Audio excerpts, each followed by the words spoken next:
Hello and welcome. Today we're diving into a really powerful explainer based on an essay about Nepal.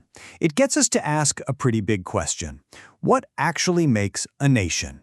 Is it just the borders on a map, or is it something more? Something like a soul, a story, or a shared identity?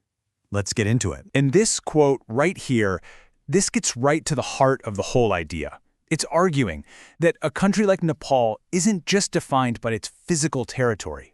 Nope, it's more like a living thing, a collective soul that's been shaped by all its shared history, its culture, the spirit of its people, and, even its hopes for the future. So to really get a grip on this national soul, we've got to start from the ground up.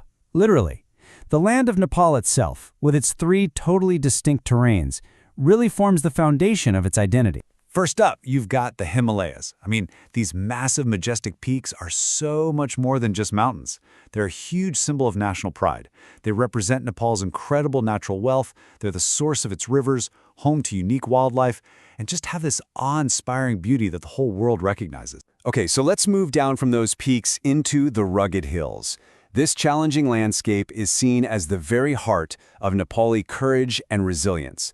It's a land that just demands hard work, it demands self-reliance, and you can see those qualities in the people.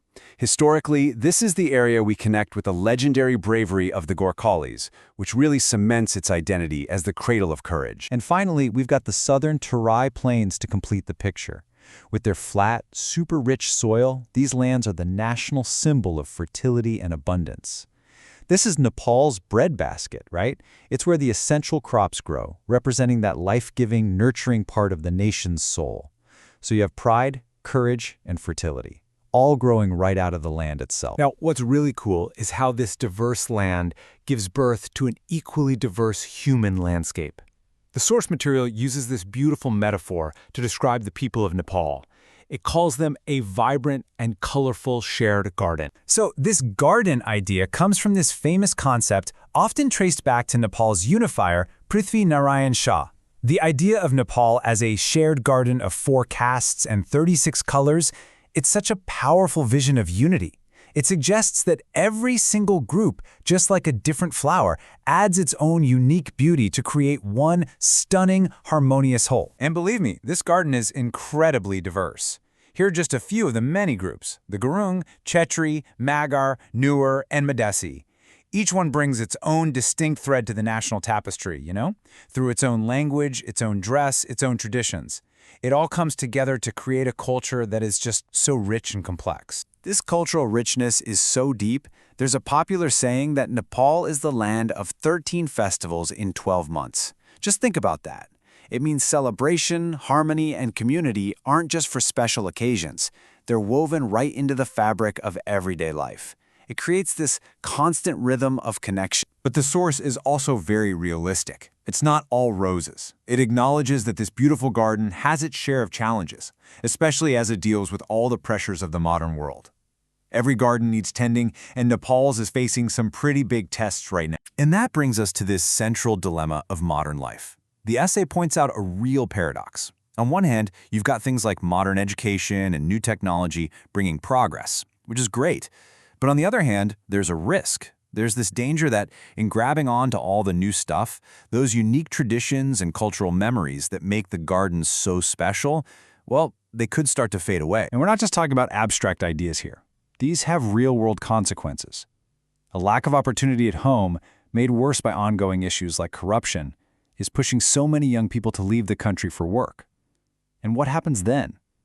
You get a potential brain drain and this cultural vacuum where vital traditions are at risk of being completely forgotten by the next generation. So all this raises a super important question. If the nation is a garden, who's supposed to take care of it? The essay argues that it's not just on the leaders. The responsibility actually falls on every single citizen to become a gardener. And this is where we have to turn the question back on ourselves. Are our actions every day actually lining up with the values we say we have? Are we actively playing a part in protecting our culture? Or are we kind of just becoming passive bystanders, watching it all happen? This brings us to a really powerful takeaway. Real patriotism, true love for your country, isn't about loud slogans or big speeches. It's about quiet, consistent action. At the end of the day, it's what you do, not just what you say, that really counts. So what do these deeds actually look like? Well, the source suggests it really starts with the basics, just being an honest citizen who plays by the rules. It means actively trying to preserve your language and traditions, choosing to build harmony instead of picking fights, and trying to make a positive contribution to your community. And that's true whether you're at home or living abroad. It's all these small actions that, when everyone does them, add up to make a huge difference. Which brings us to our final powerful metaphor. If a nation is a picture, it's not one painted by somebody else. It's a collective self-portrait, and every single citizen holds a brush. The history, the challenges, the dreams, they're all part of this incredible painting. So the final question is for you. As you look at this shared canvas, what story will your brushstroke tell?